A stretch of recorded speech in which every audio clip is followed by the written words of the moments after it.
In the dust-caked town of Gallows End, justice rode on the whim of voices loud, confident voices, and that's why nobody trusted the man who had none. They called him Whisper, though he made no sound. A gaunt drifter with charcoal-stained fingers and a hollow gaze, he wandered into town one dusk, sketchbook in hand, silence wrapped around him like a shroud. The townsfolk didn't ask where he came from. They just noticed that wherever he sat, the edge of the saloon, near the well, beneath the livery's overhang, drew faces mostly, familiar ones. But when Deputy Clay was found dead behind the general store, neck snapped like a brittle branch and a trail of black charcoal smudges leading from the scene, people stopped looking at the drawings and started looking at him. He didn't run. He couldn't speak. He only lifted a trembling hand and pointed to his sketchbook. That's when Sheriff Marlowe struck him. "Speak, damn you!" The drifter's lips stayed still. Another blow followed, then another, blood on dust. And yet, between lashes of violence, that man kept trying to open his book. No one cared, until the wind flipped a page, and they saw a face, not the drifter's, but someone else's, someone still breathing, and very, very afraid. Sheriff Marlowe stood frozen, his knuckles still crusted with the drifter's blood. All around him, townsfolk stared at the sketch fluttering in the wind. The face on the page was unmistakable Amos Grigg, the town's blacksmith, heavy-set, hot-tempered, and known for settling disputes with his fists. Amos stepped back instinctively. "That don't prove nothin'," he growled. "That mute freak's just scribblin'. He's probably drawn the devil himself." But the face in the drawing wasn't twisted with evil, it was terrified. Wide eyes, mouth agape in silent horror, a hand raised as if to shield a fatal blow. And behind the figure was the outline of the general store, the very place where Clay had been killed. Whisper, bleeding and bruised, reached for the sketchbook again. Shaky fingers flipped to another page. This one showed Clay, alive, talking to someone beneath the eaves of the blacksmith shop. The angle was precise, the shadows true. He had drawn it days ago before the murder. Marlowe tore the book from his hands. Page after page, moment after moment, the drifter had been documenting life in Gallows End with an artist's memory and a mourner's clarity.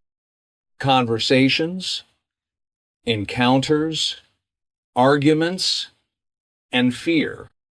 On the 11th page, Clay again, angry, pointing at Amos. A pouch of coin in his hand. Beside it, scrawled in hurried lines, was a broken horseshoe and a blade glinting in Amos's grip. The sheriff looked up slowly. "This ain't art," he muttered. "It's evidence." Amos lunged. The drifter was yanked backward. Just as the blacksmith barreled forward, fists clenched, Marlowe stepped in, drawing his revolver. "Enough," he barked. "You move another inch and I'll put one in your knee." Amos stopped, chest heaving, lips curled back in rage. "You taking his side over mine?" A hush fell.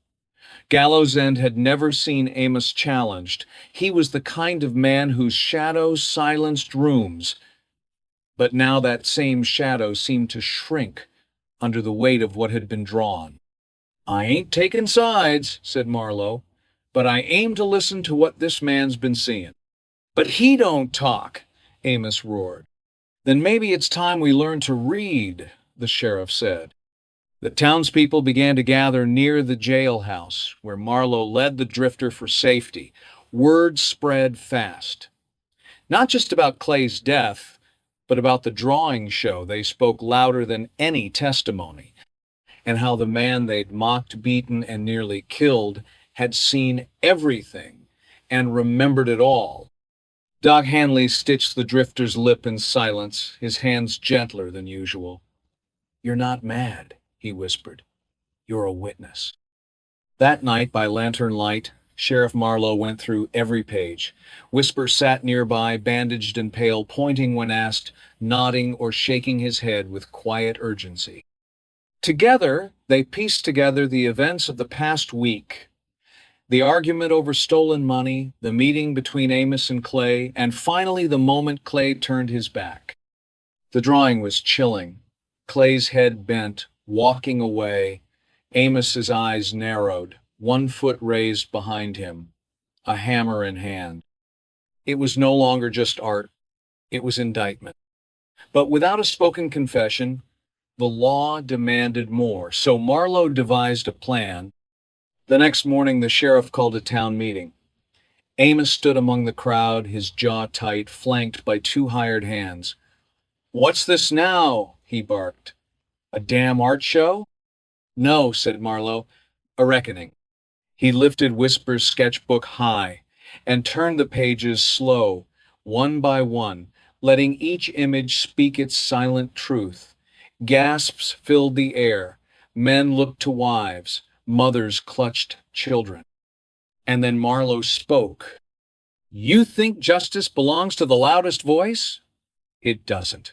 It belongs to the truth, and this man, though voiceless, has spoken more honestly than most of us ever will." From the back, a boy shouted, "Hang the blacksmith!" Amos roared and pushed forward, fury unleashed. But this time, no one stepped aside for him. Even his hired men backed away. Marlowe met him with drawn steel. "You killed a lawman. You tried to silence the only witness. You will stand trial." Amos laughed, bitter and low. "You're gonna hang me? Based on pictures?" "No," said Marlowe. "Based on a story, one that never needed words." The trial came swiftly. In a dusty courthouse that had more termites than books, the town of Gallow's End gathered to watch something they'd never seen before, a silent man taking the witness stand without uttering a single word. Whisper sat beside Sheriff Marlowe, his sketchbook propped up like a holy text. Page after page was displayed to the court, each one pinned to a wooden board as the sheriff narrated the sequence.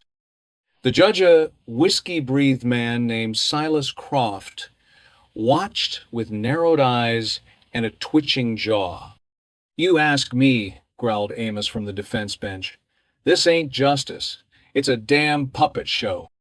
"Then let's see who's pulling the strings," said Marlowe. And with that, he turned to the very first drawing.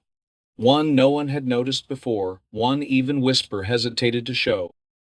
It was dated 6 months prior, long before Clay's death. It showed Amos, not in the forge, but near a burned wagon. A woman knelt on the ground. 2 children clung to her skirt. Amos stood over them, hand raised. In the background, smoke.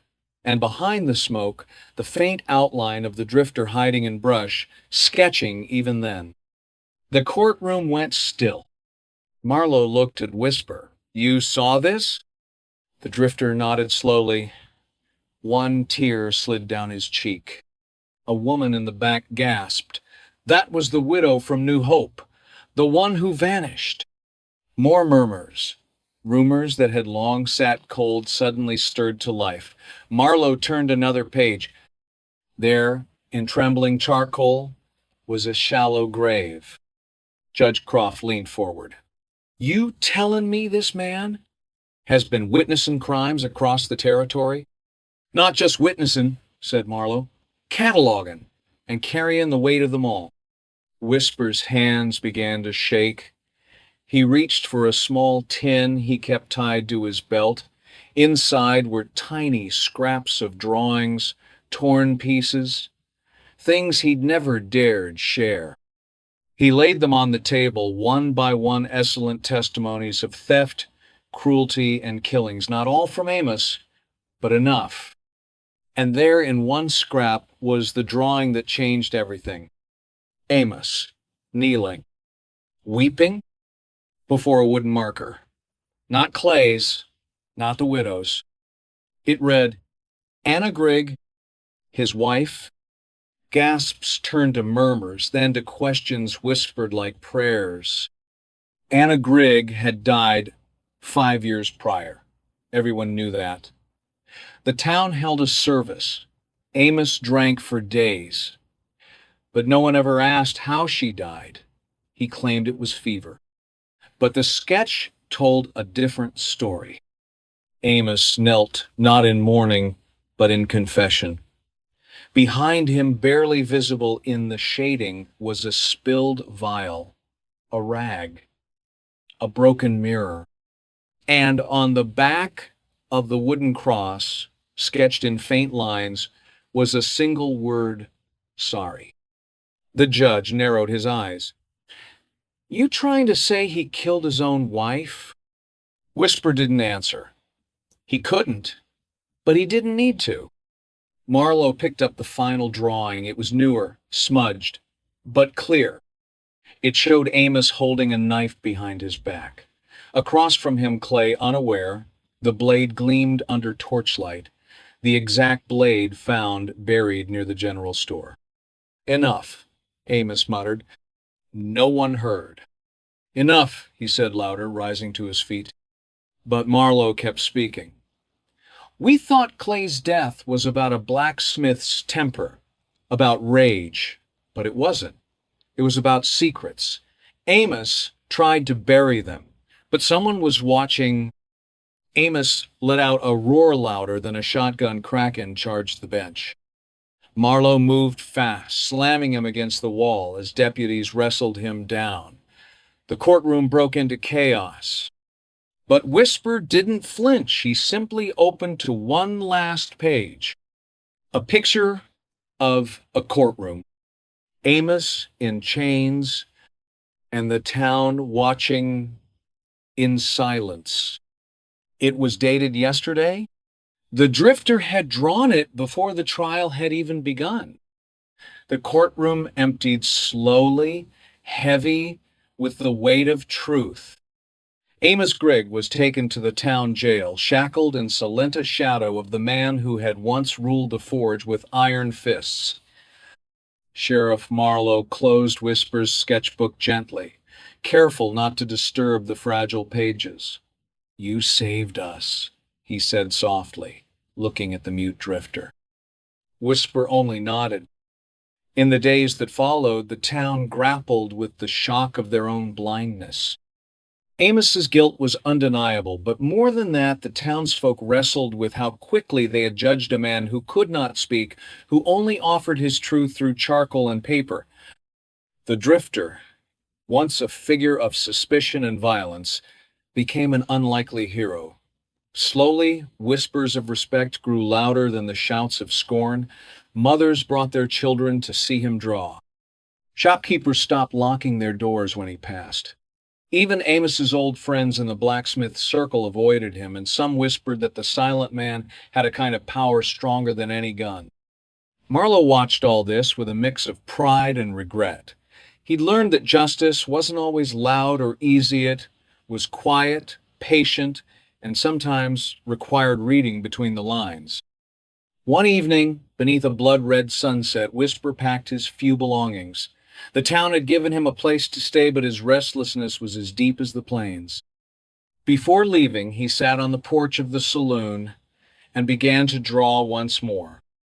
This time it was a picture of Gallow's end not as a town of suspicion and blood, but as a place where even the silent found a voice. As the last light faded, Whisper closed his book and stood, a lone figure against the vast sky. And though no one heard his voice, everyone in Gallow's End would forever remember the truth he'd shared done charcoal stroke at a time. In a world where words often roar louder than actions, sometimes silence holds the deepest truths. The mute drifter's drawings whispered what voices could not, revealing that justice is not measured by the noise we make, but by the courage to stand for truth in any form it takes. Compassion is found not just in hearing, but in seeing, truly seeing the stories others carry within. In Gallow's End, a town once quick to judge, the silence of one man broke through the chaos and showed that even without speech, the human spirit yearns to be understood, to be heard. Courage is not always loud. Sometimes it is the quiet persistence of a single stroke on a page, revealing what must be known. And in that quiet revelation lies the power to heal, to redeem, and to transform a world bound by fear into one touched by understanding. May we all learn to listen, not just with ears, but with open hearts, and find the voices in silence that call us toward justice, dignity, and compassion.